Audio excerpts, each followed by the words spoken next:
प्रणाम कर लेते हैं। नमो विष्णुपादाय कृष्णप्रेष्ठाय भूतले श्रीमते भक्तिवेदांत स्वामी नामिने नमोस्तुते सारस्वती देवी नमस्ते विशेष शून्यवादी पाश्चात्य देशिकराणि प्रेम से बोले जय श्री कृष्ण चैतन्य प्रभु नित्यानंद श्री अद्वैत गदाधर श्रीवासादि गौर भक्तवृंद। हे कृष्ण करुणा सिंधु दीन बंधु जगतपते गोपेश गोपिका कांत राधा कांत नमोस्तुते तप्त कांचन गौरांगी श्री राधे वृंदावनेश्वरी कृष्णानुस्तुते देवी प्रणमामि हरिप्रिये। वाञ्छा कल्पतरुभ्यश्च कृपा सिन्धुभ्य एव च पतितानां पावनेभ्यो वैष्णवेभ्यो नमः।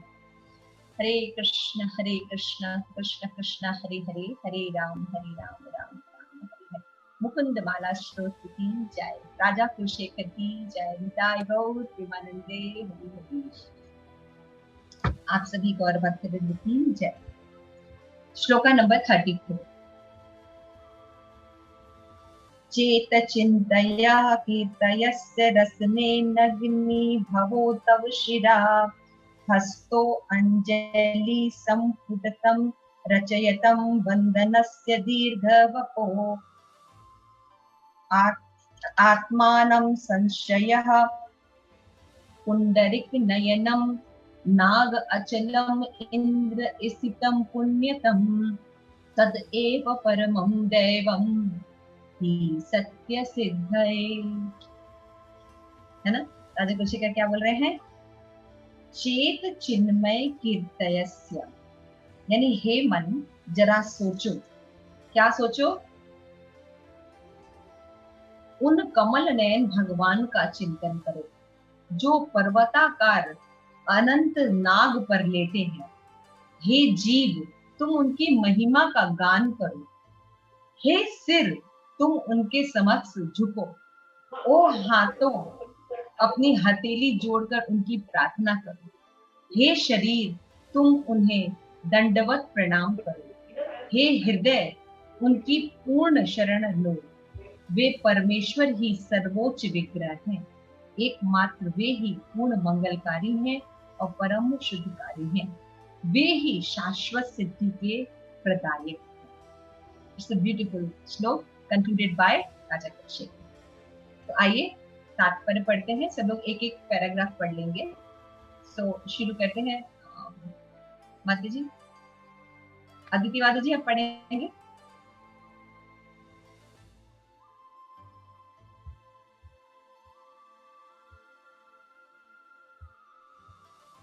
हरे कृष्णा। अदिति माता जी पढ़ेंगे आप? अनम्यूट करिए ना, अनम्यूट करिए माता जी। तात्पर्य ये श्लोक 20वें श्लोक के समान ही है, जिसमें कभी अपने मन, अपनी जीभ, अपने सिर तथा शरीर के अन्य भागों को पूर्ण आदर सहित भगवान की सेवा करने का आदेश देता है। यहाँ पर राजा कुलशेखर हमें कुछ ऐसे संक्षिप्त कारण भी देते हैं कि भगवान पूजनीय क्यों है। कोई भी मत्स्य प्राणी नहीं है, अपितु अचिंत महाविष्णु है जो अनंत शेष सैया पर लेटते हैं। शेष भगवान स्वयं समस्त ब्राह्मणों के आधार हैं और महाविष्णु समस्त सृष्टि के सर्वशक्तिमान स्रोत हैं। परम सत्य अपनी उन निजी शक्तियों के साथ पूर्ण है जो उनकी सेवा तथा पूजा करती हैं। जिस तरह राजा अपनी प्रिय प्रजा के साथ आदान प्रदान करके पूर्ण बनता है, उसी तरह परम ब्रह्म अपने उपासकों के साथ पूर्ण होते हैं और तभी पूरी तरह तुष्ट होते हैं। जब वे भगवान की करते हैं तो अपने नित्य प्रभु के साथ अपने नित्य दास संबंध की बात का पक्ष लेते हैं। वे ये कभी नहीं कहते हैं कि जीव सभी तरह से सर्वोपरि एकाकार हो सकते हैं या दास तथा अन का निर्विशेष ब्रह्म का सिद्धांत अधिक शास्त्रों से सीधे नहीं निकला है। श्रीमद् भागवत के 10.87-30 में साक्षात वेदों का यह कथन है। ठीक है माता जी, थैंक यू सो मच। आगे कोई पढ़ेगा? प्रेम पद्मनी माता जी पढ़िए। हरे कृष्ण। श्रीमद् भागवतम पर 10.87.30 में परिमिता ध्रुवास्तो भ्रतो यदि सर्वगतः सहरिः नाशास्य तेतिः नियमो ध्रुवनेत्रथा अजनीनायन्मयं तद्विमुच्यः नृयन्तः भवेत् सममुजानतां यद्वतं मत दृष्टया। कि हे परम शाश्वत, यदि देहधारी जीव आपकी तरह नित्य तथा सर्वव्यापक होते तो वे आपके नियंत्रण में नहीं होते, किंतु यदि जीवों को आपकी सूक्ष्म शक्तियों के रूप में स्वीकार किया जाता है तब तुरंत वे आपके परम नियंत्रण के अधीन हो जाते हैं। इसलिए असली मुक्ति जीवों द्वारा आपकी शरण में जानी है और इस शरणागति से वे सुखी बन सकते हैं। ऐसी स्वाभाविक स्थिति में वे नियंत्रक बन सकते हैं। अतः जो इस एकश्वरवाद का प्रतिपादन करते हैं कि ईश्वर तथा जीव सभी प्रकार से समान है, ऐसे कम बुद्धि वाले लोग वास्तव में स्वयं को तथा अन्यों को गुमराह कर रहे हैं। पूर्ण पुरुषोत्तम भगवान की कितना ही एक मिनट सुकुमारी माता जी पढ़ेंगे आगे। पुरुषोत्तम भगवान की पूजा शुभ एवं शुद्धिकारक है। यह हमारे हृदय के सारे कल्मशों को दूर करती है, जिसमें यह भ्रम भी सम्मिलित है कि हम अपने जगत के प्रमुख कर्ता हैं और भोग के केंद्र हैं। अपने से बड़े व्यक्ति या वस्तु की पूजा करना स्वाभाविक है, किंतु कभी कभी हम महापुरुष या देवता को पूजा का सही लक्ष्य समझने की कर बैठते हैं। भगवत गीता में श्री भगवान कृष्ण स्पष्ट कहते हैं कि वे ही एकमात्र पूजा के सही लक्ष्य है, और इस श्लोक में राजा कुलशेखर इस बात को फिर से दोहराते हैं कि कमल नयन भगवान ही सर्वोच्च देव हैं। ब्रह्मांड के संचालन हेतु भगवान कृष्ण नाना विष्णु रूपों में विस्तार करते हैं और लाखों देवताओं को शक्ति प्रदान करते हैं। इस प्रकार असंख्य देव या ईश्वर हैं, किंतु पूर्ण पुरुषोत्तम भगवान इन सबों के सर्वोच्च नियंत्रक हैं। कंटिन्यू करें। सुबल मित्र प्रभु जी पढ़िए। आवाज नहीं आ रही। सुबल मित्र प्रभु जी राजा कुलशेखर की यह प्रार्थना श्रीमद् भागवत तथा अन्य वैदिक शास्त्रों में आई उन समतुल्य प्रार्थनाओं का स्मरण दिलाती है जो पूर्ण पुरुषोत्तम भगवान के दर्शन प्राप्त भक्तों द्वारा की गई है। शुद्ध भक्त पूजा में आनंद रस का सामान्य व्यक्ति नहीं मानते, वे ही अपने पहचान खोकर अपने निर्विशेष तेज में मिल जाना चाहते हैं। ऐसे उन्नत वैष्णवों का भक्ति भाव आत्मा की उस स्वाभाविक जागृति को प्रस्तुत करता है जब वह भगवान की प्रत्यक्ष उपस्थिति में आता है। जीवात्मा विनीत तथा विशुद्ध बन जाता है और वह अपने प्रिय भगवान की पूजा प्रभावपूर्ण स्तुतियों से करता है। बदले में भगवान अपने भक्तों को अपनी दया प्रदान करते हैं।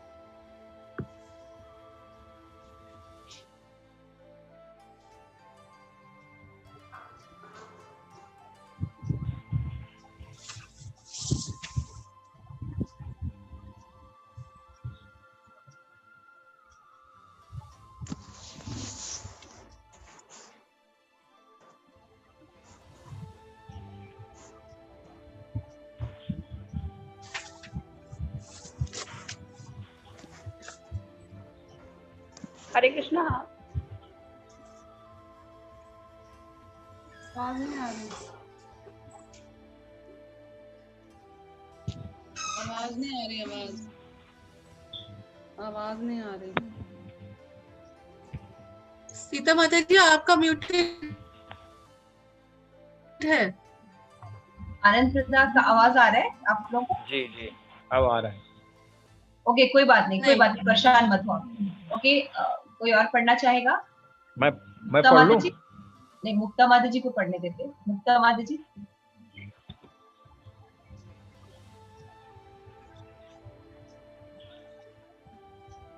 Unmute yourself. मुक्ता माता जी। हरे कृष्णा। हरे कृष्णा। हरे कृष्णा। माता जी आवाज नहीं आ रही। माता जी मुझे कह रहे हैं।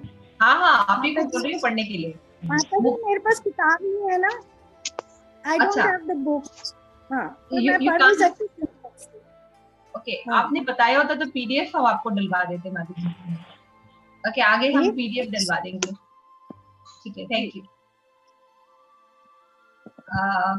और कौन रह गया? जयश्री आनंद रह प्रदा गई। माता जी आ गए। आवाज नहीं आ रही। आ गई आवाज। नहीं, आनंद प्रदा की आवाज नहीं आ नहीं रही। है। आवाज आ आ रही है। हाँ, आवाज आ रही है माता जी। अब आ रही है माता जी। यस यस, प्लीज प्लीज बोलिए, पढ़िए पढ़िए पढ़िए। माता जी आवाज नहीं आ रही। आ रही है आवाज। अच्छा, कोई बात नहीं। माता जी को हमारी बात स्थिति आप पढ़िए, नर्सिंग स्थिति please read.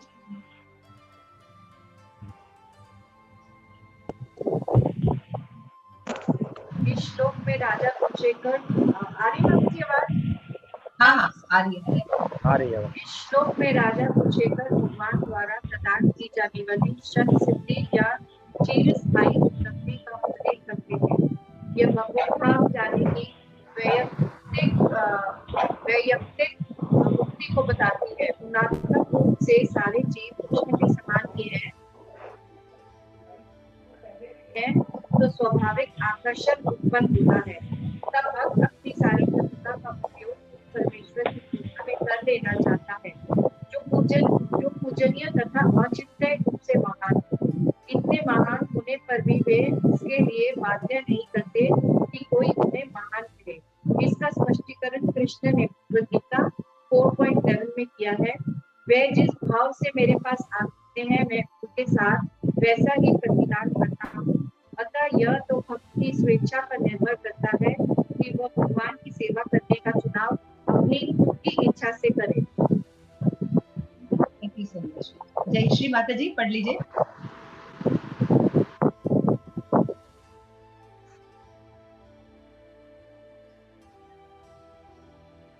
Hare Krishna. Jayashri, are you there?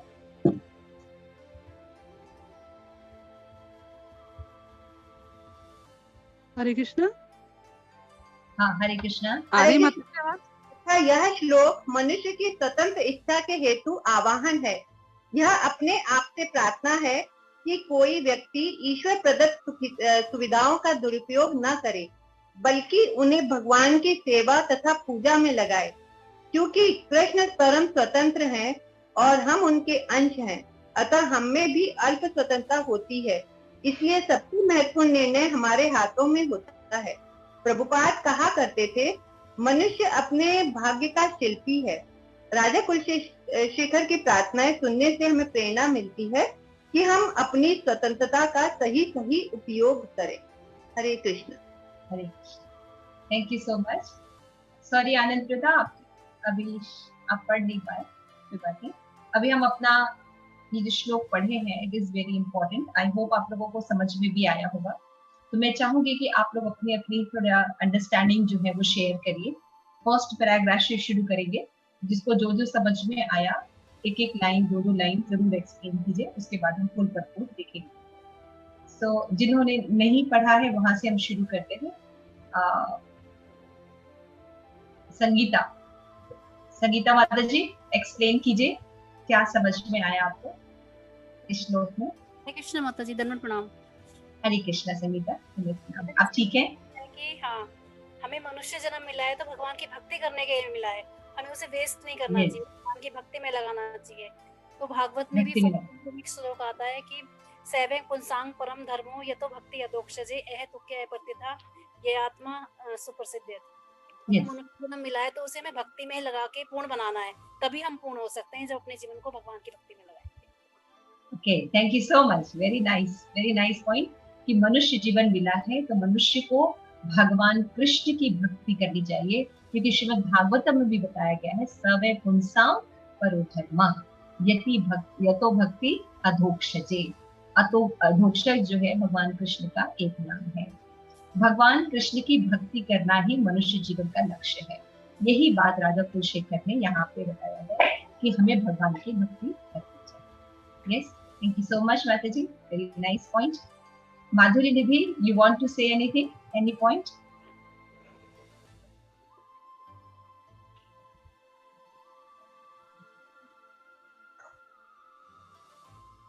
Madhuri Nidhi, are you there?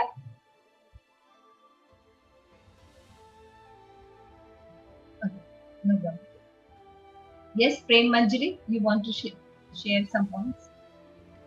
जी माता जी, जैसे इसमें लिखा है कि पुरुषोत्तम भगवान की पूजा शुभ एवं शुद्धि कारक होती है। हमारे हृदय के सारे कलमश, जो इसमें सबसे बड़ा जो कलमश लिखा है कि हम अपने आप को प्रमुख कर्ता और भोग का केंद्र समझते हैं। हम समझते हैं कि we are the supreme controller and enjoyer.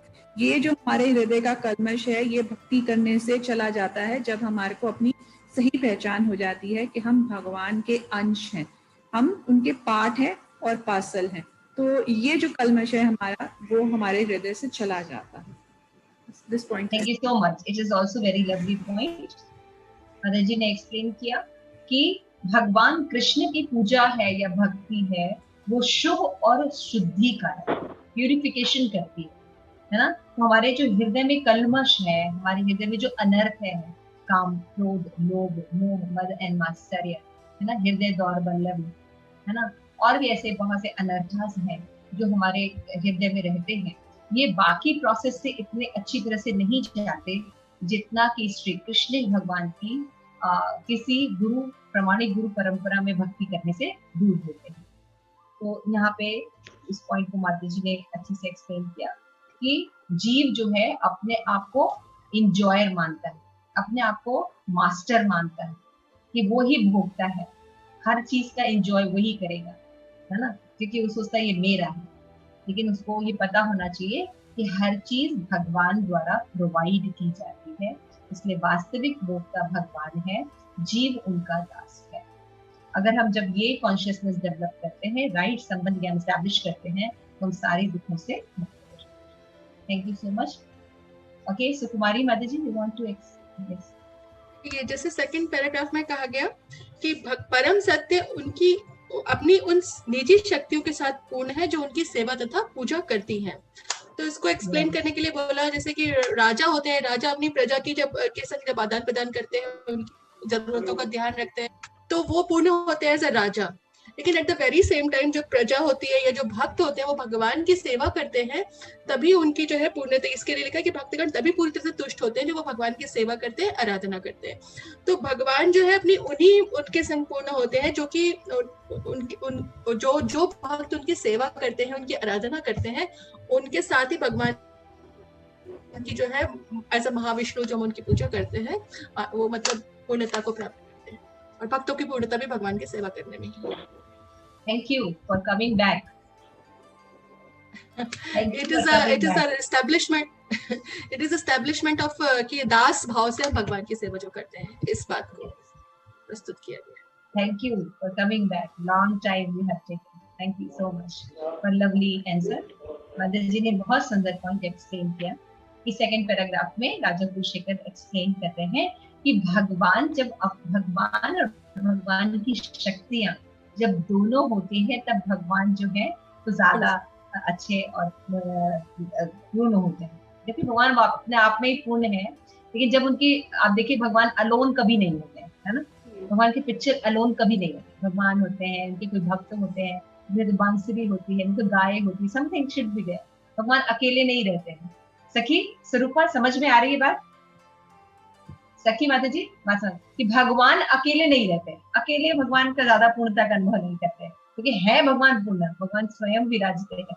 लेकिन एक समझाने के लिए बता रहे हैं कि ज्यादा शोभायमान भगवान कब रहते हैं, जब भगवान और उनके शक्तियां उनके साथ होती हैं। जैसे एक राजा होते हैं, उनके साथ उनकी प्रजा होती है, तो वो पूर्ण रूप से अपनी शक्तियों के साथ प्रदर्शित होते हैं, और वो भी तुष्ट होते हैं, प्रजा भी तुष्ट होते हैं राजा के साथ, और राजा भी प्रजा के साथ तुष्ट होता है। तो आदान प्रदान होता है। तो भगवान भी आदान प्रदान करने के लिए अपना एक्सपेंशन करते हैं, है ना। तो पहला एक्सपेंशन बलराम जी के रूप में करते हैं, श्रीमती राधा रानी के रूप में करते हैं, गोपियों के रूप में करते हैं, भक्तों के रूप में करते हैं, चैतन्य महाप्रभु के रूप में आते हैं, उनके साथ पार्षदों के रूप में आते हैं। क्यों? एंजॉय करने के लिए, आदान प्रदान करने के लिए। और आदान प्रदान करने से ही क्या होता है, उनका प्यूरिफिकेशन भी हो जाता है। This is a very lovely point. तो हमें संबंध ज्ञान एस्टैब्लिश करना चाहिए कि जीव प्रसन्न तभी रह सकता है जब वो भगवान की सेवा करे। जब तक वो भगवान कृष्ण की सेवा नहीं करेगा वो ऐसा नहीं। यस प्रेम पद्मिनी माता जी। हाँ, हरे कृष्ण।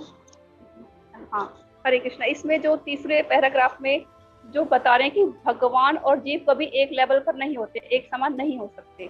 कि जैसे यदि देहधारी जीव नित्य और सर्वव्यापक होते तो वो आपके नियंत्रण में नहीं होते। तो यदि जीव और भगवान समान लेवल पे होते तो ऐसा नहीं होता कि भगवान कंट्रोलर है और जीव कंट्रोल्ड है, ये सिचुएशन नहीं होता। तो क्योंकि भगवान और जीव हैं जो हमेशा अलग स्तर पर होते हैं। ठीक है कि चाहे जीव भगवान का अंश है, लेकिन भगवान जो है वो भगवान होते हैं, वो सर्वव्यापक हैं, वो नित्य हैं, वो कंट्रोलर हैं, वो स्वामी हैं। और जो जीव है उसकी स्थिति दास की है और उसकी जो स्थिति है वो सेवक की है। तो वो जो है कभी भी एक लेवल पर नहीं हो सकते। तो इसलिए ये स्थिति हमेशा ध्यान रखनी चाहिए कि जो भगवान है जो है वही असली स्वामी है। और यदि हमें मुक्ति प्राप्त करनी है तो जीवों के द्वारा आपकी शरण में जाना चाहिए और इस शरणागति से वे सुखी बन सकते हैं। तो जब तक जीव भगवान की शरण नहीं लेगा वो सुखी नहीं हो सकता। तो इसलिए जीव को अपनी स्वाभाविक स्थिति यही है कि उसको भगवान की शरण में जाना चाहिए और उसे क्या करना चाहिए कि एक ईश्वरवाद का प्रतिपादन करते हैं कि ईश्वर और जीव सभी एक समान है। ऐसे कम बुद्धिमान लोग वास्तव में अपने, तो जो लोग कहते हैं कि ईश्वर और भगवान एक ही समान पर हैं, ऐसे लोग मायावादी कहलाते हैं। तो और जो है वो क्या करते हैं, वो खुद भी मतलब कहते हैं ना, खुद भी गड्ढे में गिरेंगे और दूसरों को भी लेके गिरेंगे, वो स्थिति है। तो इसलिए हमें मायावाद से बचना चाहिए और हमें भगवान को स्वामी के रूप में स्वीकार करना चाहिए और उनकी ही शरण ग्रहण करना। यस, बहुत सुंदर पॉइंट माता जी ने एक्सप्लेन किया। थैंक यू सो मच प्रेम पद्मिनी माता जी। फर्स्ट ऑफ ऑल जैसे माता जी ने एक्सप्लेन किया कि जीव और भगवान एक ही स्थल पे नहीं होते। जीव सदैव भगवान के अधीन रहता है ना। जीव सदैव अधीन रहता है, तभी तो उसको भगवान की शरण ग्रहण करनी पड़ती है ना। तो यहाँ पे राजा कुलशेखर क्या कह रहे हैं कि हे मेरे शरीर के सारे अंग भगवान कृष्ण की सेवा करो, उनका गुणगान करो, है ना। तो अगर जीव भगवान के समान होता, जैसा कि कुछ मिथ्याचारी लोग, मायावादी लोग क्लेम करते हैं, तो यहाँ पे उनको शरण में जाने के लिए क्यों कहा जा रहा है? यानी श्रेष्ठ की शरण ग्रहण की जाती है, हमें उच्च की शरण ग्रहण करते हैं। अनंग मंजरी माता जी समझ में आ रहा है? हरे कृष्णा। अनंग मंजरी माता जी, कि जब कोई ऊंचा व्यक्ति होता है तो उसकी शरण हम ग्रहण करते हैं, है ना। कोई बड़ा व्यक्ति होता है तो हम उसकी शरण ग्रहण करते हैं। तो यानी भगवान बड़े हैं और जीव छोटा है, तभी तो भगवान की शरण में जा रहे हैं। लेकिन कुछ लोग कहते हैं नहीं, जीव जो है वो भगवान के समान है। यहाँ पे राजा कुलशेखर इसका खंडन कर, राजा कह रहे हैं नहीं, जीव जो है वो भगवान के अधीन रहता है और भगवान और जीव समान नहीं है, इससे बचना चाहिए। कम बुद्धिमान वाले लोग इस सब का सोचते हैं। थैंक यू सो मच माता जी। Yes Jayashri, you want to share some point? Hare Krishna. सभी ने बहुत अच्छा लगा। यदि सेकंड पैराग्राफ में एक पॉइंट ये कहता है कि हमें दास और प्रभु की तरह सेवा तो करते हैं, लेकिन यह कभी नहीं कहते कि जीव सभी तरह से सर्वोपरि में एकाकार हो जाएगा। सेवा करेगा पूर्ण होके, लेकिन उसमें लीन नहीं होगा और ये दोनों अंततः की ब्रह्म में लीन हो जाएंगे, ऐसा नहीं है। ये जो निर्विशेष ब्रह्म का जो सिद्धांत है वो अर्थ घटन है, मतलब कहना चाहिए इन मेंटल स्पेकुलेशन से निकाला गया है। जो शास्त्र में लिखा है यह वैदिक शास्त्रों में सीधे नहीं निकला है। कभी भी शास्त्र में सीधा नहीं बोला है कि निर्विशेष ब्रह्म जो है उसमें लीन हो जाता है। ये जो अभी फिर प्रेम पद्मी माता जी ने जो आगे एक्सप्लेन किया, इसका बीच में जो एक लिंक छूट गया था वो मैंने बताया कि ये मतलब ब्रह्म में एकाकार नहीं हो जाता है। वो क्या रहता है, उसकी अपनी अलग आइडेंटिटी रहती है। भगवान की सेवा करता है दास भाव से, जो भी अपने सेवा भाव करता है, लेकिन उसकी अपनी आइडेंटिटी रहती है, भगवान अलग रहते हैं। मतलब ये नहीं कि उसमें सेवा करते करते उसी में लीन हो गया। ये यहाँ पे माता जी ने एक लाइन जोड़ा है कि भगवान का निर्विशेष ब्रह्म का सिद्धांत अर्थ घटन करने के बाद आया हुआ है।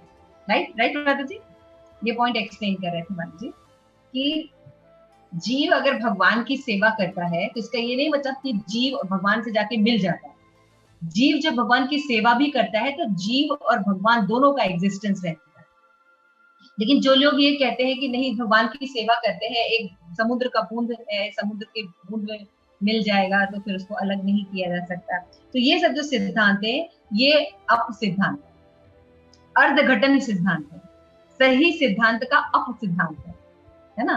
लेकिन सच्चाई ये है, श्रील प्रभुपाद ने भगवद गीता में बताया है कि दो पक्षी होते हैं और वो हरे पेड़ में जा रहे हैं। तो जब हरे पेड़ के अंदर जाते हैं तो दूर से देखने में लगता है कि वो जो पक्षी है वो पेड़ में जाके मिल गया, लेकिन तीनों का एग्जिस्टेंस रहता है। अगर आप देखिएगा अंदर जाके तब देखिएगा कि पेड़ भी है और वो दोनों पक्षी भी अलग अलग हैं। इसी तरह से जब हम भगवान की सेवा करते हैं तो भगवान में जाके मिल नहीं जाते हैं, बल्कि जीव और भगवान का मुक्ति के बाद भी अलग अलग एग्जिस्टेंस बना रहता है। ठीक है, ये बात माता जी ने explain. Thank you so much, it is a lovely point. Subal Mitra प्रभु, कोई पॉइंट आप बताइए। हरे कृष्णा। हरे कृष्णा। हरे कृष्णा। इसमें एक मेरे को अच्छा लगा, जैसे हम भ्रमित रहते हैं कि पूजा किसको करें, देवता या भगवान को लोग एक समान समझते हैं। यहाँ पे भगवान ने, जैसे आपने बोला कि supreme personality of God head, लेकिन इसको समझ पाना बहुत मुश्किल है।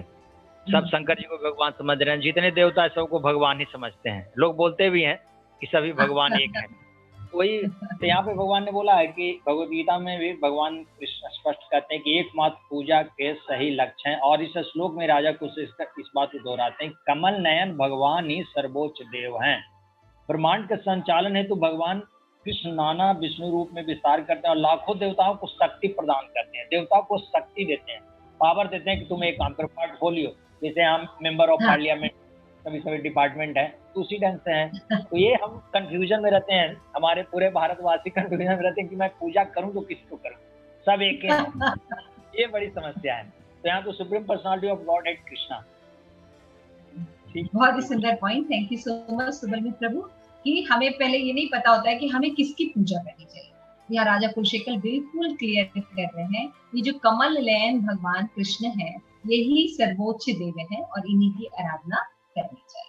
हम लेकिन भारत में हम देखते हैं कि 33 करोड़ देवता है, तो लोग कंफ्यूज रहते हैं कि किसकी पूजा करें और किससे करें। तो हमें समझना होगा कि सभी जो देवी देवता हैं वो भगवान नहीं है, भगवान एक ही है, वो है कृष्णस्तु भगवान स्वयं। शास्त्र में ऐसा है। Thank you so much. Anand Prada, you want to share something?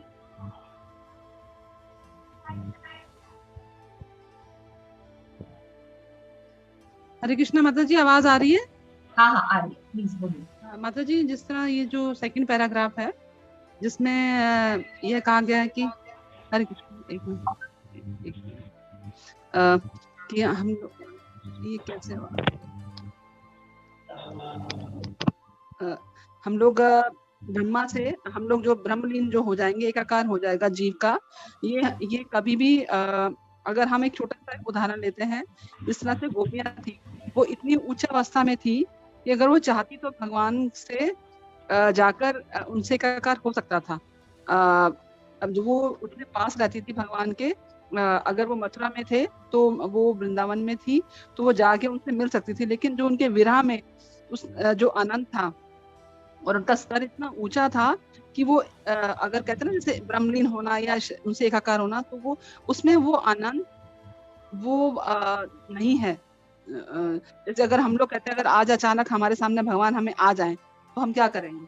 अभी हम लोग बैठ के कितना भगवान की लीलाओं का गान करते हैं। जैसे माता जी बोलते थे कि मेरा शरीर जर्जर हो गया है लेकिन मुझे मृत्यु से भय नहीं है, लेकिन मैं अभी शरीर छोड़ना नहीं चाहती। क्यों? क्योंकि जो ये सुख है, जो भगवान की लीलाओं का गुणगान, उनका आनंद, उनका सब जो कथन है, जो उन्होंने वेदों में दिया गया है, शास्त्रों में दिया गया है, गीता जी में दिया गया है, कह रहे हैं ऊपर धाम में भी ये अवेलेबल नहीं है। तो मुझे अभी यहीं रहकर, तो इसलिए क्योंकि हमारा एक अपना एक जीव का एक जो अपना अस्तित्व है वो बहुत जरूरी है, उसका जो आनंद है और वो सबसे महत्वपूर्ण है।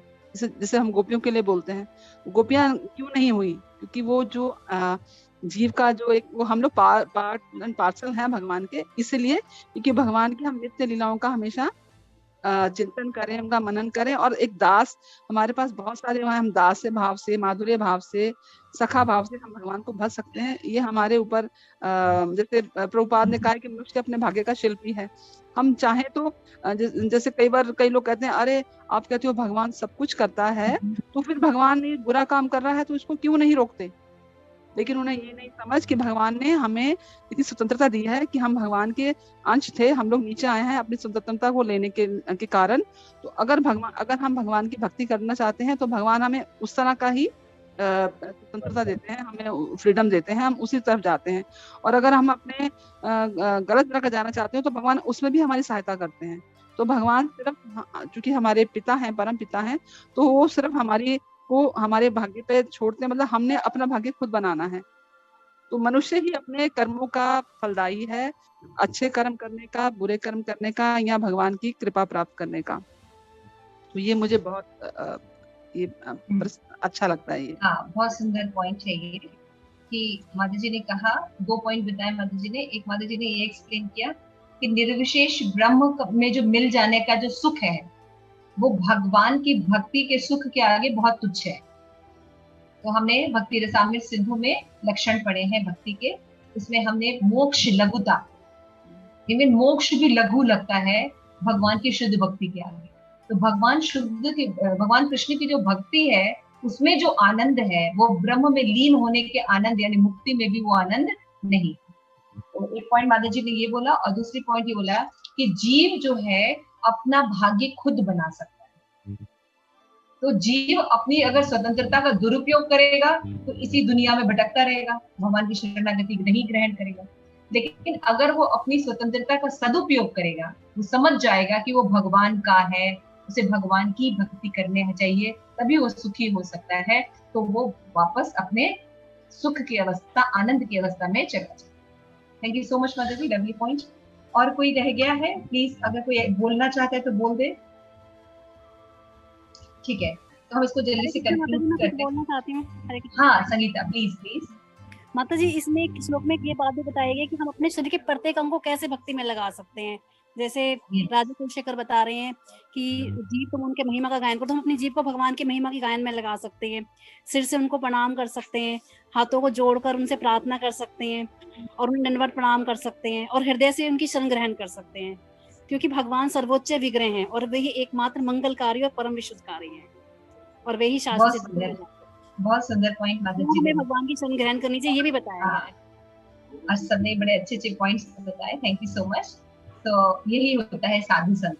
माता जी ने भी बहुत अच्छा पॉइंट बताया कि इस श्लोक में राजा कुलशेखर जो है एक्सप्लेन कर रहे हैं कि शरीर के सारे अंगों को किस तरह भगवान की भक्ति में नियोज्य किया जा सकता है, इसी को भक्ति कहते हैं।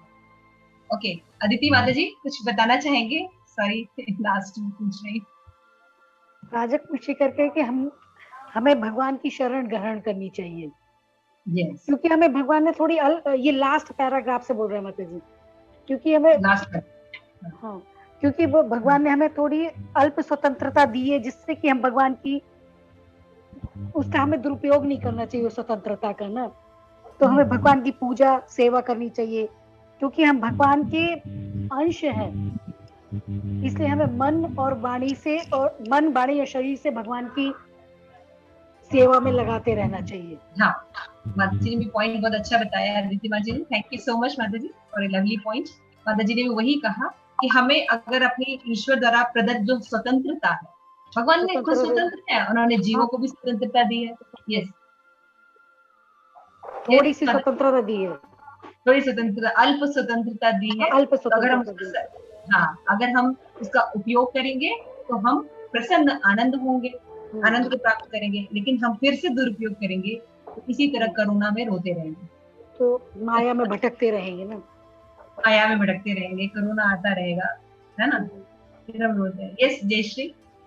हाँ, एक पॉइंट हाँ ये है कि अब हम जीव जो है ना गुणात्मक दृष्टि से कृष्ण के समान है, तो जब वो उनके पास आएगा ना, तो क्योंकि वो चीज होती है ना, इसलिए जीव अवश्य ही कृष्ण की ओर आकर्षित होगा, उनके पास आएगा, क्योंकि गुणात्मक दृष्टि से वो उनके तो उनका स्वाभाविक आकर्षण उत्पन्न हो जाता है कृष्ण पर। और भक्त, लेकिन और भक्त है ना, अपनी सारी जो प्रतिभा है उसका उपयोग भगवान की पूजा में करके कि भगवान बहुत महान है, पूजनीय है, लेकिन भगवान इतने महान होने पर भी वो कभी भक्त को ये बाध्य नहीं करते कि तुम मुझे महान कहो। भगवान फोर्स नहीं करते, पर ये जीव की जीव का ये कर्तव्य होना चाहिए कि भगवान को अचिंत और पूजनीय समझ के महान करे, क्योंकि वो गुणात्मक दृष्टि से हमारे जैसे, हम गुणात्मक दृष्टि में भगवान की तरह हैं, क्वांटिटेटिव नहीं है, क्वालिटेटिव हम थे। Qualitative, thank you so much माता जी। है तो इसलिए हमें दास और क्वालिटेटिव है तो इसलिए हमें उनकी ओर आकर्षित होना है। It's a very lovely point. गुणात्मक रूप से हम भगवान के समान हैं, लेकिन मात्रात्मक रूप से जीव में भेद है। Very lovely point, thank you so much Jayashree माता जी, वेरी इंपॉर्टेंट पॉइंट। मुक्ता माता जी, you want to say share some point? नहीं माता जी, कुछ नहीं, तो अभी तक समुद्र भी होते खा रहे हो। हाँ, वो नहीं हुआ कि मैं कुछ कह सकूं, क्वालिफाइड नहीं हूँ मैं। नरसिंह स्तुति, you want to share some points?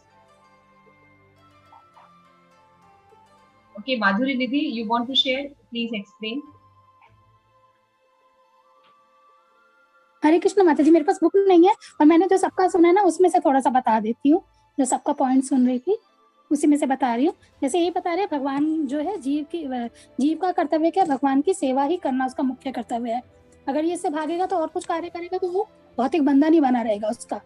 तो अगर बंधन से छूटना है तो उसको भगवान की सेवा करनी है और भगवान ही सबके स्वामी है। Thank you so much. अगर जीव को थैंक यू सो मच माता जी, वेरी लवली पॉइंट, कि अगर जीव को बंधन से मुक्त होता है तो उसको भगवान की सेवा करनी ही पड़ेगी, तभी वो भगवान की कृपा के द्वारा इस बंधन से मुक्त हो सकता है। Thank you so much. तो आइए इस श्लोक को हम जल्दी से रिकैप कर लेते हैं। तो आप सभी का बहुत बहुत thank you. I think Narsingh Stuti रह गई है। Narsingh Stuti, you want to share? Please share. Share के पहले ये थोड़ा सा समझ में नहीं आया था, थोड़ा बाकी तो समझ में आ गया। इस श्लोक में राजा कुशेखर भगवान के लास्ट पैराग्राफ से ऊपर है, भगवान द्वारा प्रदान की जाने वाली शर्त सिद्धि या चिर स्थायी उपलब्धि का उल्लेख करते हैं। Yes, very lovely point.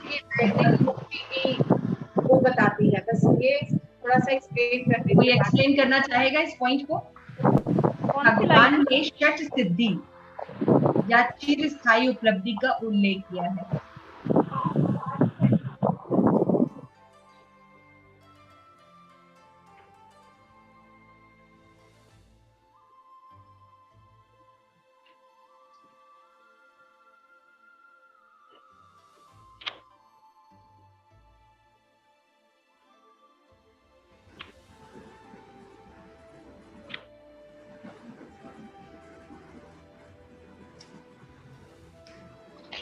व्यक्तिक मुक्ति होती है तो, लेकिन जहां तक मैं जानती हूँ मुक्ति तो 5 प्रकार की होती है, राइट? सानिध्य, सानिध्य, सामीप्य। लेकिन यहाँ पे बात की जा रही है षट सिद्धि की। तो सिद्धियां भी कई होती है। हरे कृष्ण माता जी। जयश्री कुछ बोलो। जी माता जी, मुझे जो समझ में आ रहा है ये है कि जीव से उनकी महिमा का गायन करना, ये जीव की सिद्धि है। और सिर से झुक के उनको प्रणाम करना, हाथों से, तीसरा हो गया हाथों अपनी हथेलियां जोड़कर उनको प्रार्थना करो, फिर शरीर से दंडवत करो और हृदय से पूर्ण शरण लो। तो ये जीव हो गया। मुझे ऐसा लगता है कि मुझे ये लगता है कि नवदा भक्ति की जो बात है उसी को शॉर्ट कर दिया गया है।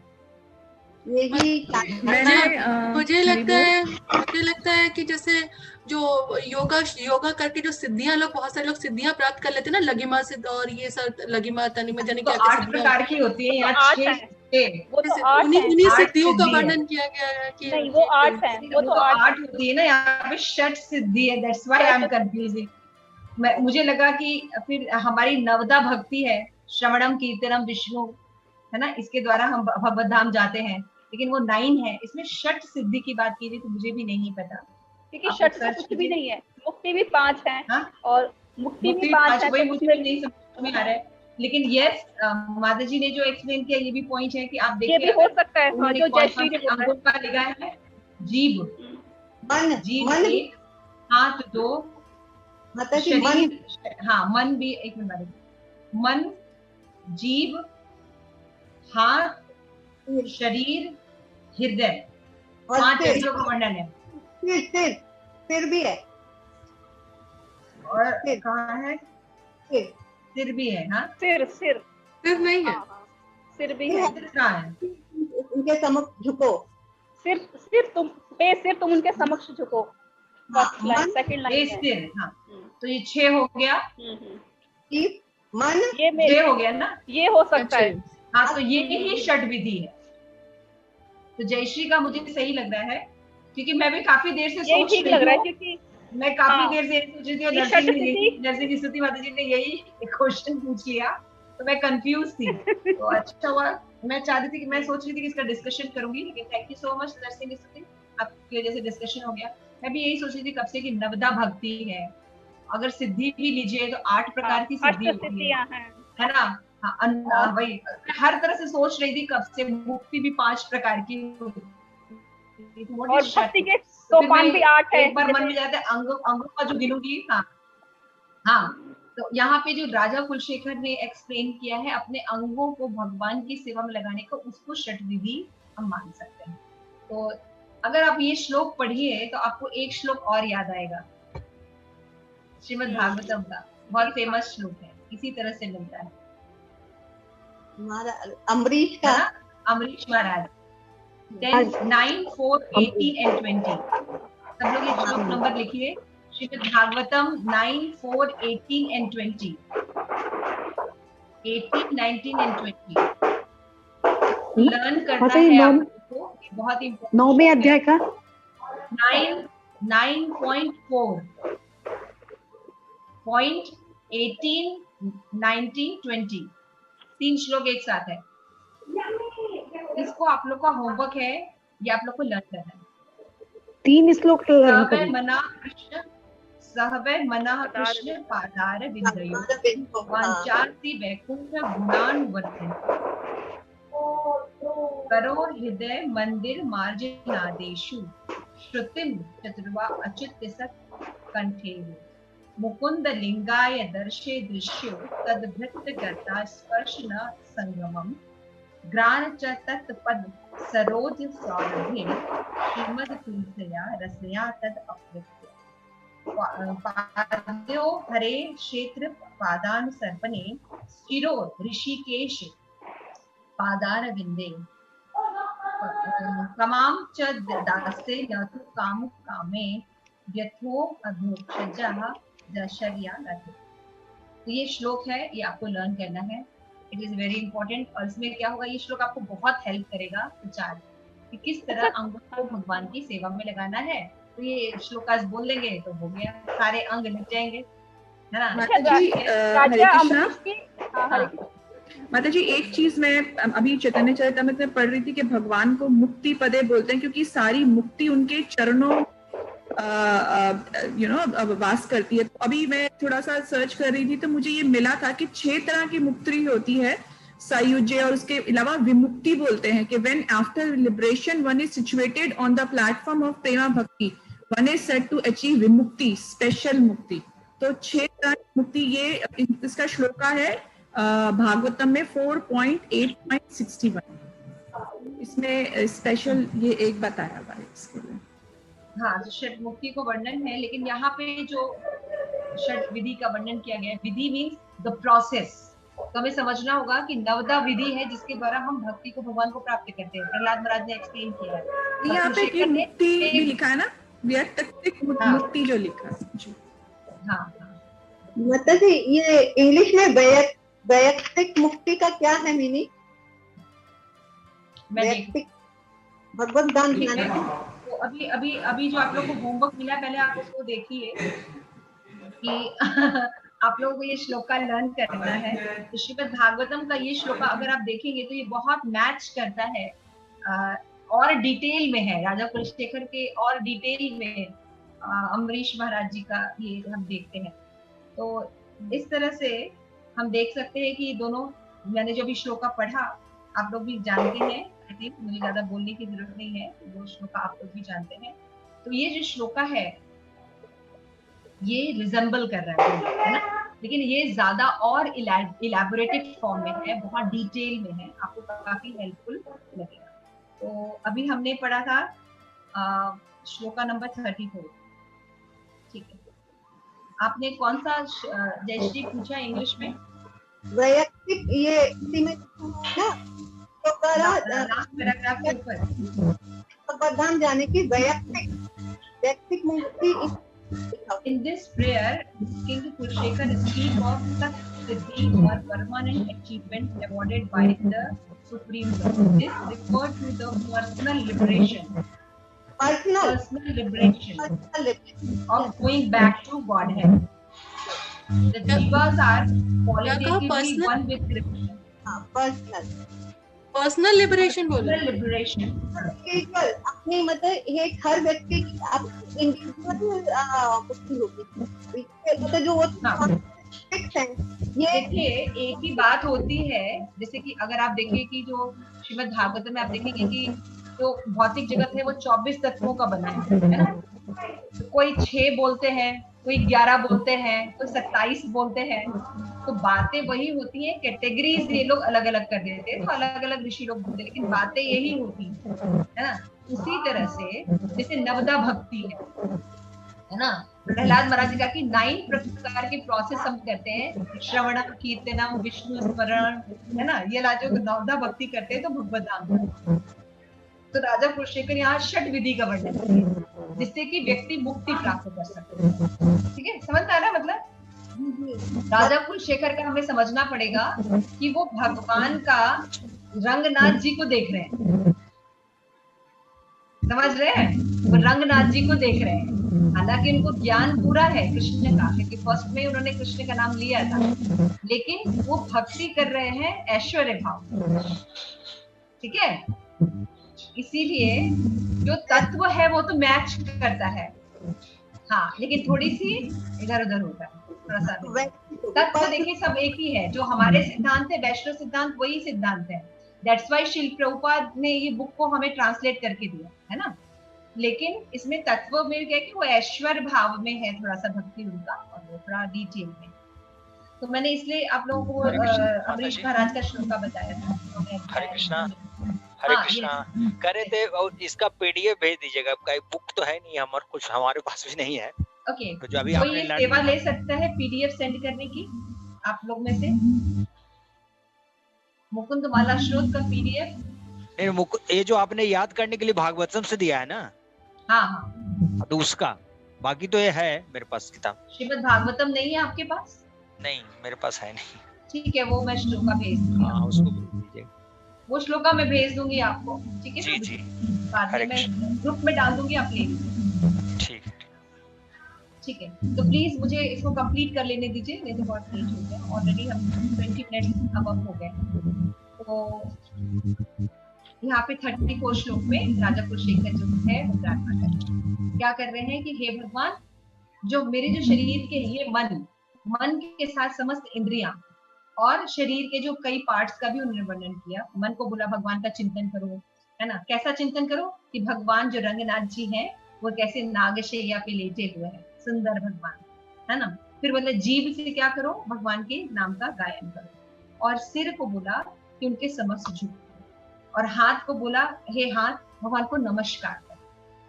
और क्या बोल रहे हैं, शरीर को दंडवत प्रणाम करने को कह रहे हैं, और हृदय को पूर्ण शरण लेने को कह रहे हैं। वे परमेश्वर की सर्वोच्च, और सिर को भगवान के समक्ष झुका रहे हैं, हाथों को प्रणाम कर रहे हैं, शरीर को दंडवत प्रणाम कर रहे हैं, हृदय से पूर्ण शरणागति ले रहे हैं। हृदय भी साथ में है, ऐसा नहीं कि खाली अंगों को बोल दिया और हृदय कहीं और है।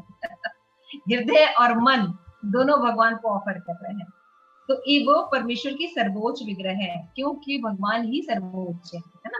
एकमात्र वही पूर्ण है और मंगलकारी है, और परम विशुद्धकारी भी, यानी शुद्धि भी करते हैं, है ना भगवान। और वही शाश्वत सिद्धि के प्रदायक भी है, जो अल्टीमेट मोक्ष है, कृष्ण प्रेम। जो भी प्रेम मंजरी ने भी पढ़ा कि जो 6 प्रकार की भी मुक्ति होती है वो भगवत धाम जाना, है ना, मेंशन किया गया। तो वो सिद्धि जो है कृष्ण प्रेम भी भगवान ही प्रदान करते। तो इसलिए भगवान जो है सक्षम है, इसलिए हे जीवो आप भगवान की भक्ति करो। यहाँ राजा कुलशेखर ये कह रहे हैं, कैसे करो, अपने इंद्रियों, मन और हृदय के द्वारा। ठीक है। तो पहले ही श्लोक में वो बोलते हैं कि आदर सहित भगवान के आदेशों का पालन करना चाहिए, उनकी सेवा करनी चाहिए। जो भगवान ने आदेश दिए हैं भगवत गीता में और श्रीमद् भागवतम में, तो उनका हमें पालन करना चाहिए। राजा कुलशेखर कहते हैं कि भगवान पूजनीय क्यों है ना? क्योंकि यहाँ पे राजा कुलशेखर हमें ऐसे संक्षिप्त कारण देते हैं कि भगवान पूजनीय क्यों है। क्योंकि वे मृत प्राणी नहीं है, परम पुरुषोत्तम भगवान है ना, अचिंत है, वे अनंत शेष पर लेटे हैं। शेष भगवान स्वयं समस्त ब्रह्मांड के आधार हैं। जो अनंत शेष हैं उन्होंने सबको अपने सर पर धारण किया, वो खुद ही भगवान है, लेकिन उनके भी भगवान कृष्ण हैं। इसलिए भगवान जो है सभी कारण के कारण हैं, इसलिए उनकी वंदना करनी चाहिए, है ना। देवी देवताओं की पूजा नहीं करनी चाहिए, बल्कि भगवान की वंदना करनी चाहिए। फिर हमने डिस्कस किया था कि परम सत्य जो है उन निजी शक्तियों के साथ पूर्ण है। जब अपनी निजी शक्तियों के साथ रहते हैं भगवान, तब पूर्ण होते हैं। जैसे राजा जो है अपनी प्रजा के साथ आदान प्रदान करता है, तब वो पूर्ण होता है। उसी तरह से भगवान और उनके भक्तगण जब आपस में प्रेम का आदान प्रदान करते हैं, तो ज्यादा पूर्णता प्राप्त होती है। राजा कुलशेखर प्रार्थना में बताते हैं कि नित्य प्रभु के साथ नित्य दास के संबंध की बात का पक्ष लेते हैं, यानी भगवान में मिल जाने की बात नहीं कह रहे हैं कि निर्विशेष ब्रह्म में जाके मिल जाना चाहिए। ये जो सिद्धांत है, ये पूर्ण सिद्धांत क्या अवघटन सिद्धांत है ना, कि हमें भगवान में जाके मिल जाना चाहिए। इससे भी ऊंचा जो सुख है वो है भगवान की भक्ति करने का सुख। तो यहाँ पे बताते हैं कि वैदिक शास्त्र में सीधे बताया गया है कि सभी जीवधारी नित्य तरह सर्वव्यापक होते हैं और भगवान के नियंत्रण में रहते हैं। इसलिए जीव और भगवान में अंतर होता है, क्योंकि जीव अधीन होता है और भगवान जो है वो मास्टर होते हैं। और जीव जब भगवान की शरणागति स्वीकार करता है तभी सुखी बन सकता है। ये स्वाभाविक स्थिति है। तो एकेश्वरवाद का जो सिद्धांत है कि जीव और भगवान समान है, मायावादी सिद्धांत, उसका यहाँ खंडन होता है। फिर बताते हैं कि कृष्ण, इसलिए कृष्ण जो है वो पूजनीय है, क्योंकि कृष्ण सुप्रीम है, शुद्ध है, सिद्ध है, मंगलकारी है और सभी को संरक्षण प्रदान करने में सक्षम है। इसलिए कृष्ण की पूजा करनी चाहिए, न कि देवी देवताओं की। लेकिन जीव जो है जब वो माया में आता है तो अपने आप को केंद्र मानता है, तो सोचता वही भोगता है और इसी कारण वो बंधन में रहता है। लेकिन जब वो अपने रियल संबंध भगवान के साथ इस्टेब्लिश कर लेता है कि वो भगवान का दास है और उनकी सेवा करता है, तो वो सही हो जाता है।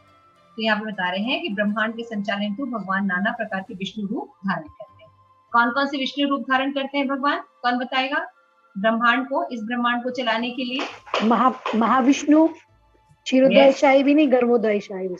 अरे वाह, वेरी राइट, बहुत सही, थैंक यू सो मच। 3 प्रकार के विष्णु फॉर्म में भगवान जो आते हैं और वो इस जगत का संचालन करते हैं। राजा कुलशेखर अपनी प्रार्थना में श्रीमद् भागवतम में आई समतुल्य प्रार्थनाओं को स्मरण दिलाती है। तो मैंने वो प्रार्थना बताई है ना, अमरीश महाराज की प्रार्थना 9वें स्कंद में जो है, सवैत मना कृष्ण पादारविंदयो, ये लगभग उसी से मैच होती है और अच्छे इलैबोरेट फॉर्म में, जो पूर्ण पुरुषोत्तम भगवान के दर्शन प्राप्त भक्तों द्वारा गाई जाती है। शुद्ध भक्त पूजा में आनंद रस में सदैव भगवान का दर्शन करते हैं, है ना। जो एलिवेटेड होते हैं वो भगवान को जब प्रार्थना करते हैं, विग्रह दर्शन करते हैं, उनको भगवान साक्षात दिखाई देते हैं, चिन्मय दर्शन। वे अपनी पहचान खोकर उनके निर्विशेष तेज में नहीं मिल जाते, है ना, क्योंकि वो भगवान के साथ रहना चाहते हैं। जीव और भगवान जब 2 व्यक्ति रहेंगे तभी जो आदान प्रदान होगा। अगर हम ब्रह्म में लीन हो जाएंगे, ब्रह्म ज्योति में जो सायुज्य मुक्ति होती है, तो हम भगवान के साथ आनंद नहीं ले सकते। इसलिए उस मुक्ति को वैष्णव जो है बहुत तुच्छ मानते हैं। तो जीवात्मा विनती तथा विशुद्ध बन जाता है जब वो भगवान कृष्ण की स्तुतियां करता है, भक्ति करता है। तो भगवान बदले में क्या करते हैं, अपने भक्तों को दया प्रदान करते हैं, अपनी दया देते हैं। इस श्लोक में राजा कुलशेखर जो बता रहे हैं कि हमें षट विधि से, है ना, कि अपने मन को, अपने शरीर को, अपनी जिह्वा को, अपने हाथों को, अपने सर को, अपने शरीर को, अपने हृदय को भगवान कृष्ण के गुणगान में, महिमा गान में, स्तुति गान में लगाना चाहिए। इस तरह से जीव जो है अपनी जो पर्सनल लिबरेशन है उसको प्राप्त करता है। जीव क्यों प्राप्त करता है? क्योंकि जीव जो है वो गुणात्मक रूप से भगवान का ही है ना, इसलिए भगवान का ही अंश है, लेकिन मात्रा रूप में भेद होता है। भगवान जो है विभु है और जीव जो है अणु है। तो यहाँ पे बताया गया है कि इतने महान होने पर भी, भगवान सबसे महान है इसलिए उनकी पूजा करनी चाहिए, लेकिन इतने महान होने पर, इतनी उनके पास पावर है, लेकिन फिर भी वो जबरदस्ती किसी को नहीं करते। उन्होंने स्वतंत्रता देके रखी है हर जीवों को। जो जिस भाव में भगवान की शरणागति ग्रहण करता है, भगवान उसको उसी रूप में स्वीकार करते हैं। हमने डिस्कस किया कि कितने रस होते हैं, शांत, दास्य, सखा, वात्सल्य एंड माधुर्य, ये रस होते हैं। इसमें जो है इंटरेक्शन होता है भगवान के साथ। तो हमने बताया था, शुरू में डिस्कस किया था कि संबंध जो होता है, इसको सनातन गोस्वामी ने बृहद भागवतामृत में एक्सप्लेन किया है कि सामान्य संबंध होता है और दूसरा होता है विशिष्ट संबंध। तो समान संबंध ये है जीवों के साथ अंडरस्टैंडिंग कि सभी जीव भगवान कृष्ण के अंश हैं, दिस इज सामान्य संबंध ज्ञान। लेकिन विशिष्ट संबंध ज्ञान होता है कि एक विशिष्ट रस में अपने आप को स्टैब्लिश करके जीव जो है भगवान के साथ आदान प्रदान करता है। भगवान मेरे मित्र हैं, भगवान मेरे सखा हैं, है ना, भगवान मेरे पुत्र हैं, भगवान मेरे प्रेमी है, भगवान मेरे पति हैं। जब इस तरह से रिलेशन करते हैं तो अपनत्व, ममत्व बढ़ जाता है और उसमें जीव जो है ज्यादा आनंदित होता है।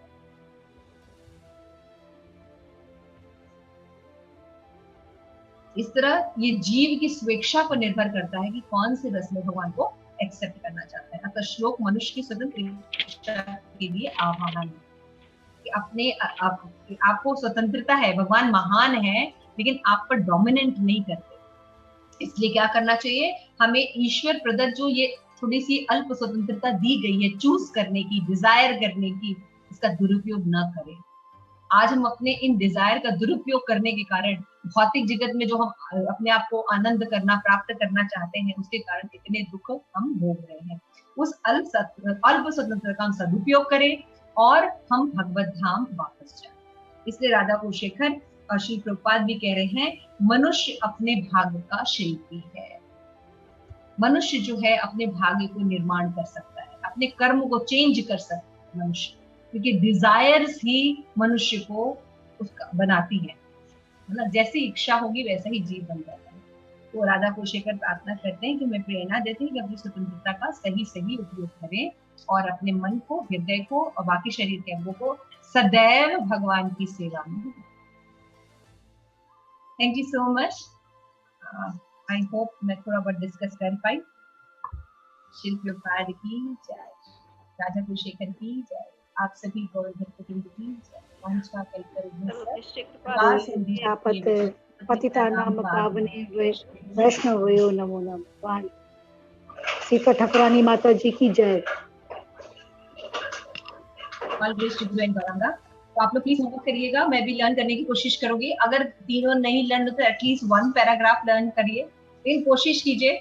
और ये इसमें कोई टाइम लिमिट नहीं है, आप 3 महीने ले लीजिए, 2 महीने ले लीजिए, 6 साल ले लीजिए, लेकिन लर्न करिए। It is very beautiful. मैंने शुरू में जब भक्ति में आए थे, मुझे ये श्लोक बहुत अट्रैक्ट किया था। श्रीमद् भागवतम में ये श्लोक था, भगवद गीता में, भगवद गीता के परपोर्ट में ये श्लोक था। मुझे इतना अच्छा लगा कि मैंने इसको पूरा लर्न किया था उस समय, लेकिन अब तो मैं भूल गई हूँ। इसको फिर से ये श्लोक बहुत ही सुंदर है। हाँ, ये श्लोक बहुत ही सुंदर है, बहुत ही सुंदर श्लोक है। मैं पहले सोचती थी ये श्लोक ना इसमें है, मुकुंदमाला में, पता नहीं क्यों ऐसा मेरे हमेशा लगता था, क्योंकि मुझे अमरीश महाराज की पर्सनालिटी और राजा कुलशेखर की पर्सनालिटी बहुत ही मैचिंग सी लगती है। तो कंफ्यूजन सा होता है मुझे, मैचिंग है। तो मुझे बहुत अट्रैक्ट करता था ये श्लोक, क्योंकि इसमें ना प्रोसेस बताता था। अमरीश महाराज कहते थे, सवे मना कृष्ण, ये मन तुम भगवान का ये करो, हे आंखें तुम ऐसे करो। तो मुझे एक वे मिलता था, क्योंकि हम लोग को तो इतना बुद्धि भी वैसी है, छोटी सी, और ज्यादा एक्सपोजर लेवल नहीं था तब। ऐसे मोबाइल नहीं होते थे, गूगल करना नहीं होता था, क्लिक किया और सारे इन्फॉर्मेशन आ गए, ऐसे होता नहीं था फैसिलिटी। तो बड़ा वे मिलता था कि मैं कैसे अंगों को भगवान की सेवा में लगाऊं। एक मूड मुझे समझ में आता था। तो मैं ऐसे ही सोचती थी, भगवान वो दिन कब आएगा कि जब मैं केवल आपका करूंगी। वो अभी तक नहीं आया है। न है भगवान से, केवल भगवान रहे अंदर में, हमारे शरीर के अंदर कंसंट्रेट। ठीक है, थैंक यू सो मच।